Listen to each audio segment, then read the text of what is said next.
You are listening to Fantha Tracks. Because of the following special program, Wonder Woman and the Incredible Hulk will not be presented this evening.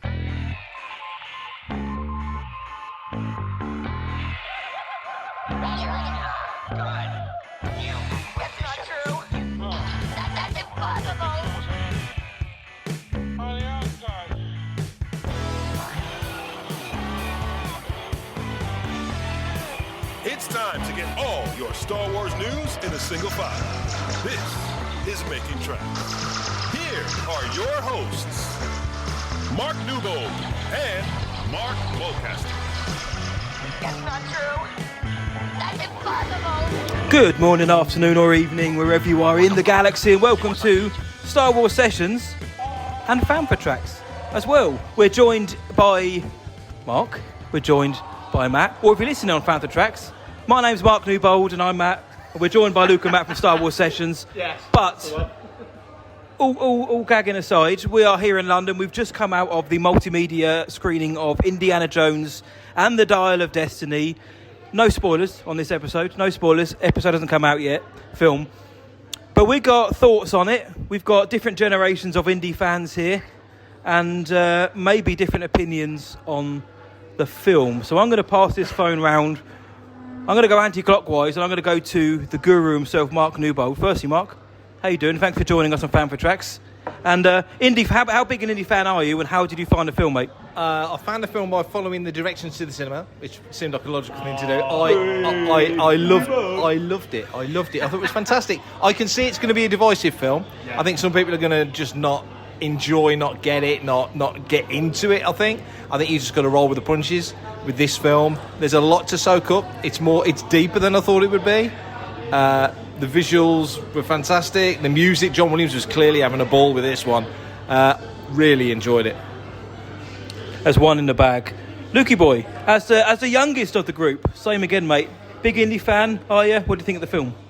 Oi, oi, Savaloy. I've got to start with that first.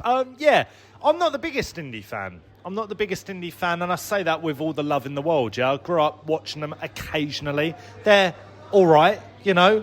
I love some, and some I'm like, yeah, no, it's good. I shove it on a Sunday morning and enjoy it. Generally, I want my Indiana Jones to hit a few beats to make me smile, make me laugh, have a bit of action. Dial of Destiny had all of that. In fact, I think Dial of Destiny had it a bit more than some of the other Indiana Jones films. Like you said, Mark, it's going to be divisive. Not everyone's going to like it, but that's okay. And maybe that is because, you know, this isn't my mythology. You know, I love my Star Wars. That's my mythology. I'm precious about it. It's personable to me. Indiana Jones is a good time. Was Dial of Destiny flawless? No. I had some issues with it, but it went to places that I was very happy it went to. And I was like, at times I was like, are they going to do it? Are they going to go there? And they did. And I'm very happy they did. So that's my opening thoughts. Matt, over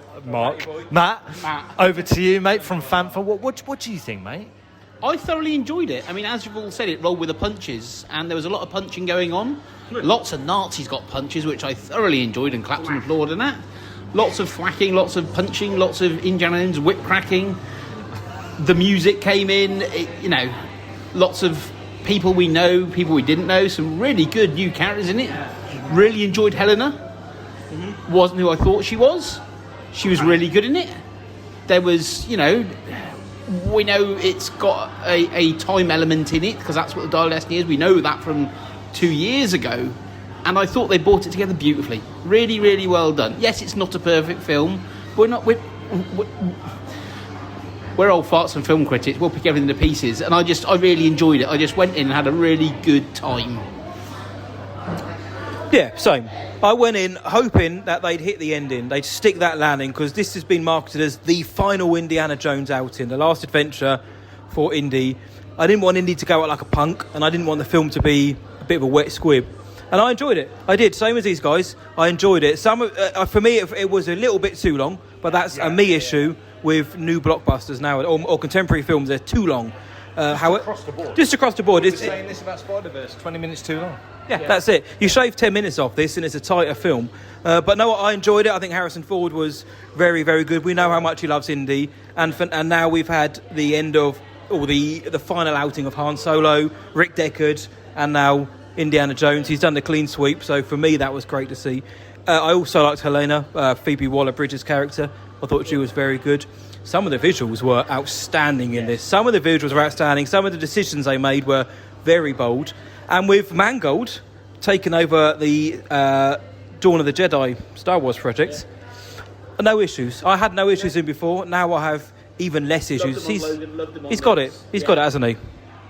Yeah, no, Mangold was a great choice anyway, because Ford versus Ferrari was great. Logan obviously really felt like a logical reason to pick him for something like this, which worked out great. So in that sense, all of that worked. The story as well. The story, just putting Indy in the time period that he's in, 1969, we just landed on the moon.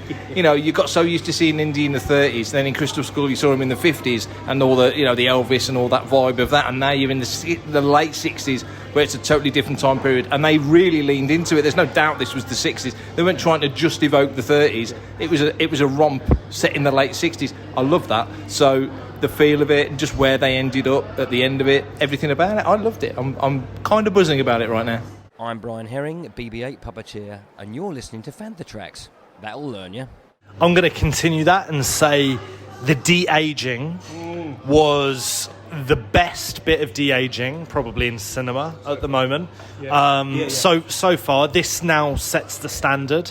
I wasn't expecting... I don't think this is spoilery, but, you know, I wasn't expecting so much de-aging, and it didn't affect the film for me. They did announce the first 20 minutes was de-aged, so that is you're safe. That was been out there for a while, yeah. Right, so it's been out there for a while, and I thought that it was so well handled. It was believable. It set the context for the whole film.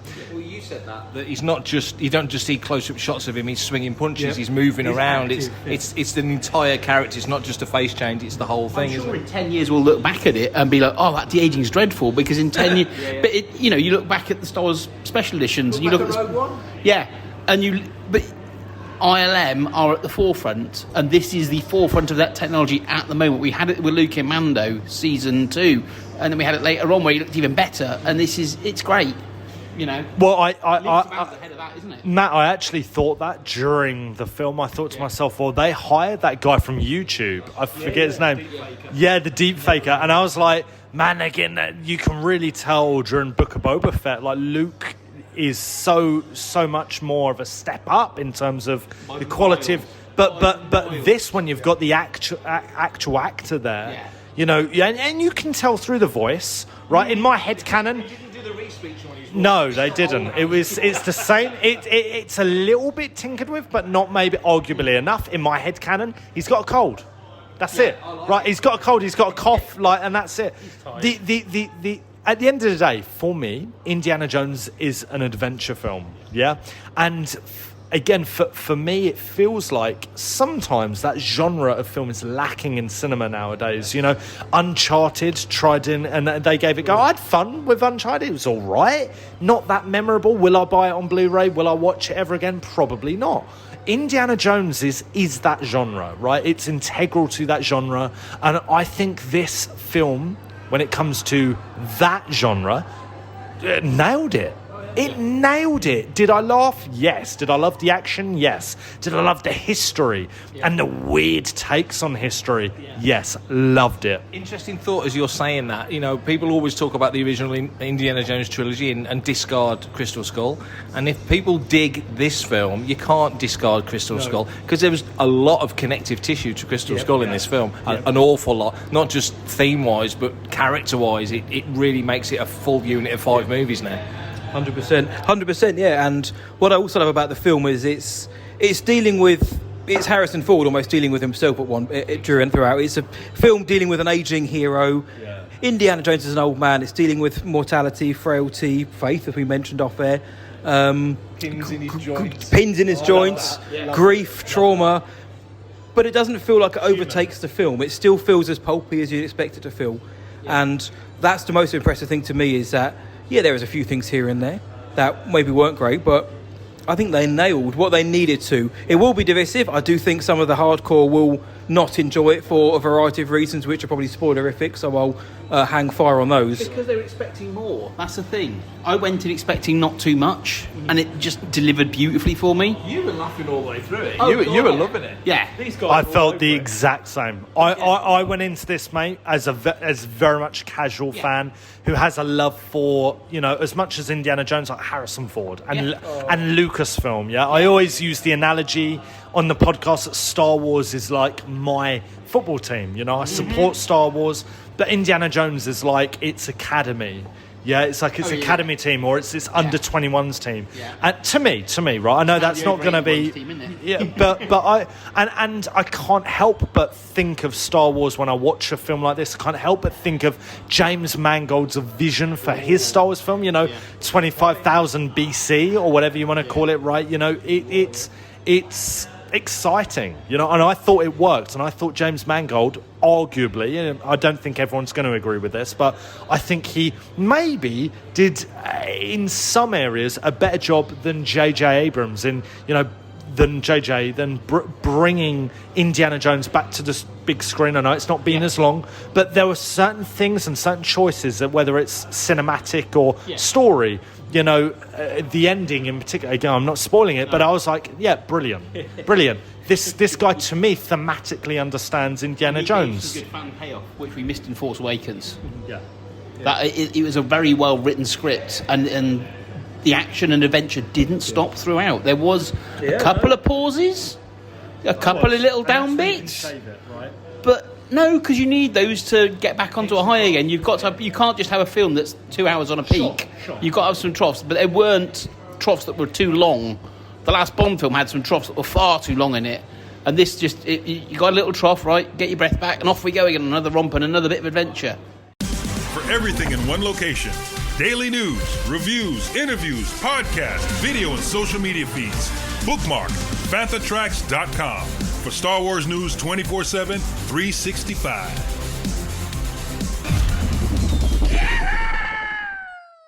We've been speaking about how much we enjoyed the film, what we loved about it. Was there anything that you lads saw and thought wasn't as keen on that, or that wasn't up to the standard of the rest of the film? Nitpicky things, spoilery things. We'll do this again when the film's out, and we'll really drill into it if you guys are free to do it. But the little things. One thing I'll say at the opening, Indy has always had a classic opening to do with the Paramount logo, and they and Paramount are part of this picture. They're part of the team that was behind it, and you do see the Paramount logo at the beginning, with the Disney Castle and the Lucasfilm logo and all of that stuff.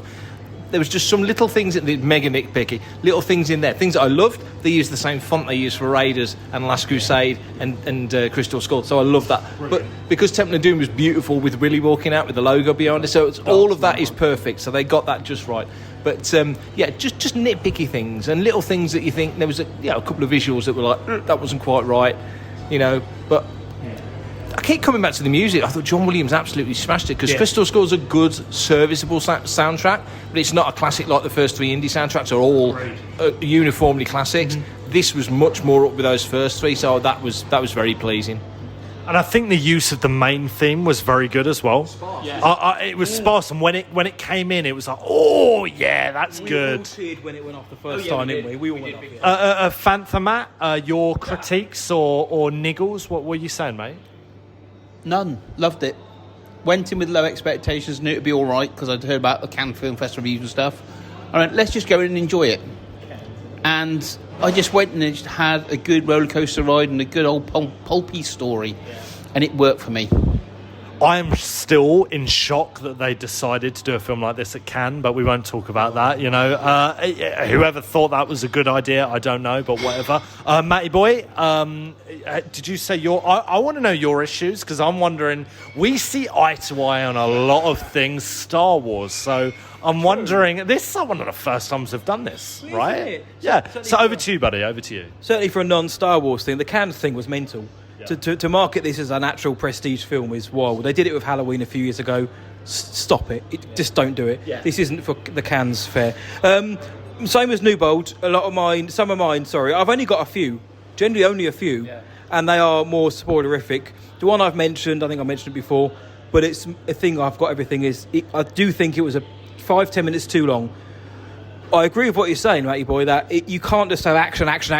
You have to have something in between. I think it's about 2:35, 2:40. Yeah, it felt longer, but I didn't feel. I wasn't bored during it. That's the key thing. I wasn't thinking, "Oh God, hurry up!" But during Spider-Verse, yeah, no, exactly. And that rolled on. I think they managed. I think they had the right amount of action in there. You had 2 or 3 great action sequences interspersed with moments where we have to catch up a little bit. I think they could have shaved a little bit. And there's a few other spoilery moments, but no issues with Harrison, no issues with Phoebe Waller-Bridge, no issues with the returning characters or the new ones, really. I think Mads was great as in the role that he has. He's a solid villain. Lads Mikkelsen, I think he's very good.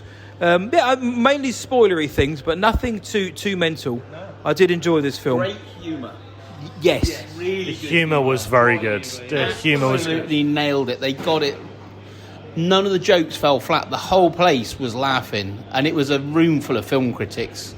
And it wasn't too cheesy. The jokes weren't cheesy. They weren't like... Crystal Skull did suffer a little bit from cheesy, we were saying this. Crystal Skull, sorry. This time around, definitely, there were some cheesy bits that were a little bit... This felt more grounded in the way that, excuse me, Temple of Doom feels way more pulpy than Raiders. Raiders is quite grounded compared to Temple of Doom, and this felt similar in comparison to Crystal Skull. So I was very pleased with that. What about you, mate? Any nitpicks, critiques? Yeah, I think for me, contrary to what you said, I think at times Phoebe's character is a bit too much. At times, I'm like, reel it in a little bit, yeah.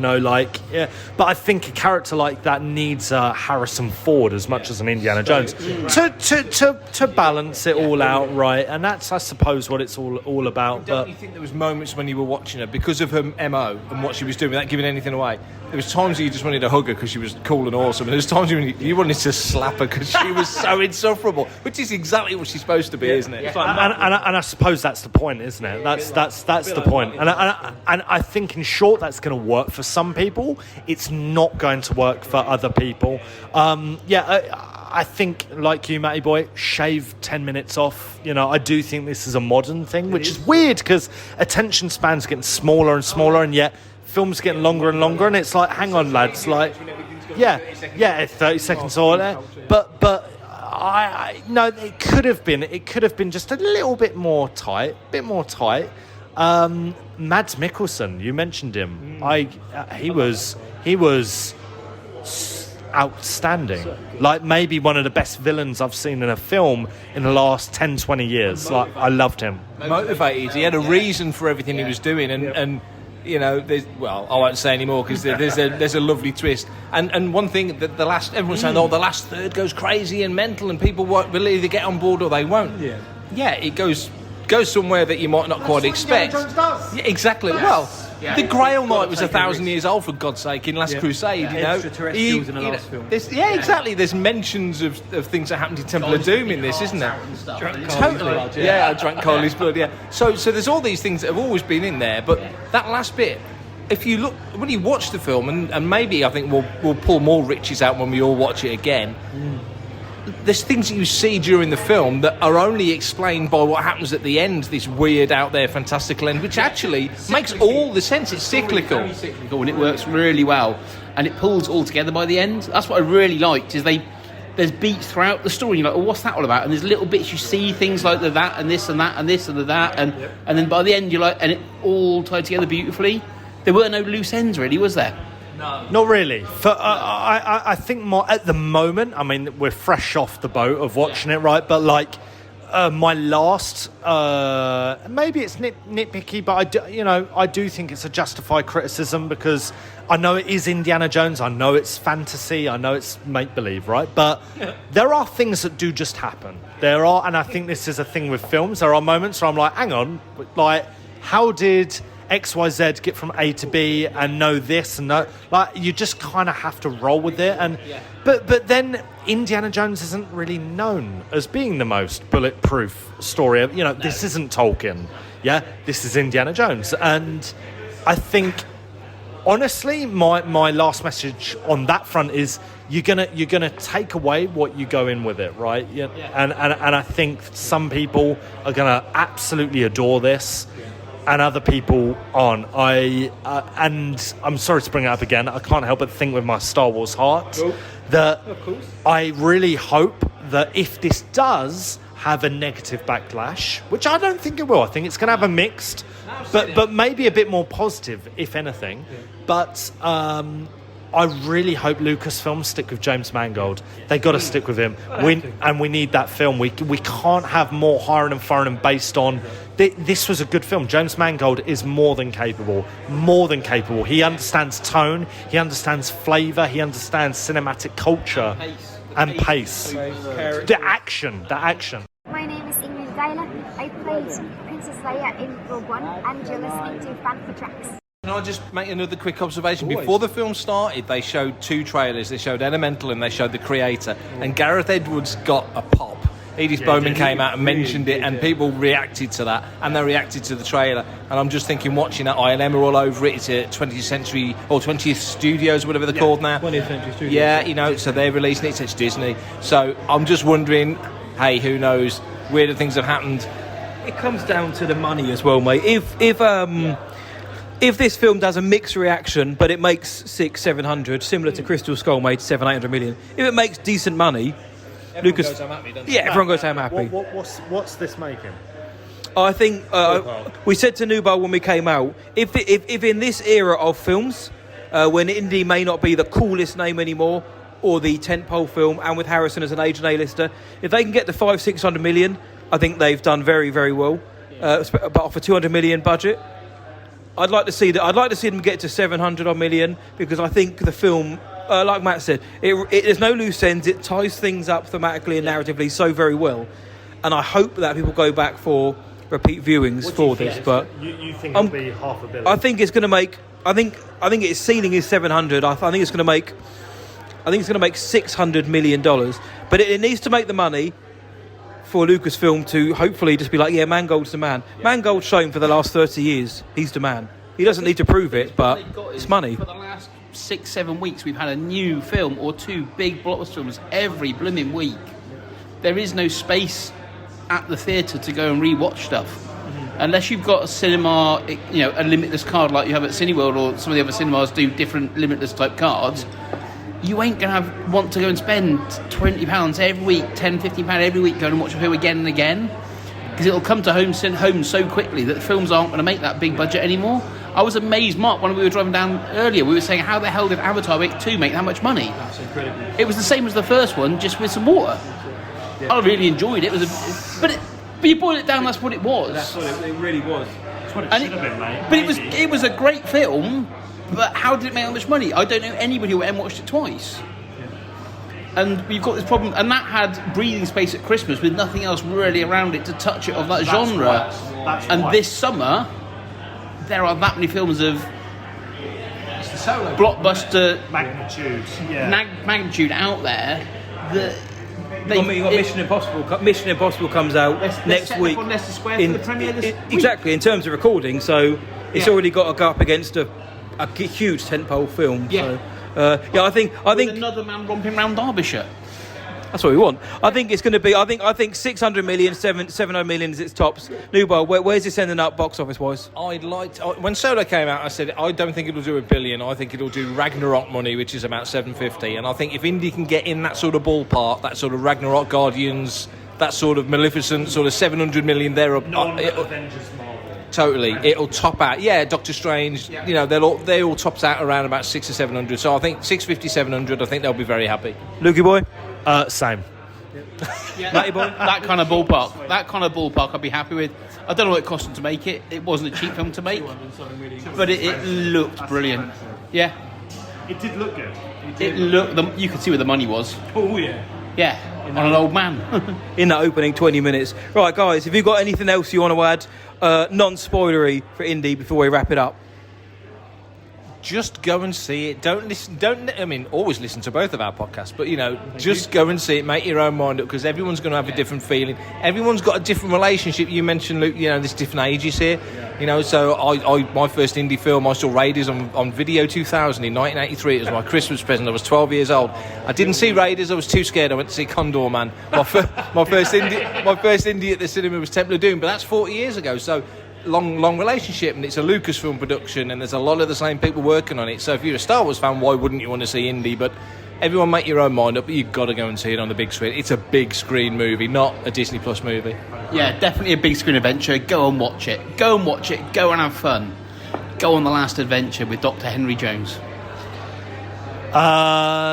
Go watch it, lads. It's good fun. It's not perfect, and have a good time. I think, hot take, I think this is going to appeal to, you mentioned younger people. Yeah. I think this will appeal to younger people. I think a lot of young people watch this and go, we like Indiana Jones. Maybe they've seen some of the others, but I don't think it's not like Star Wars. It's not like Lord of the Rings. It's not like Marvel. People aren't nitpicking over all these details. There aren't YouTube channels that we do, maybe, arguably. Like there's not mass YouTube channels like doing deep dives into this and saying, right, Indiana Jones, XYZ, and giving Kathy Kennedy the red eyes.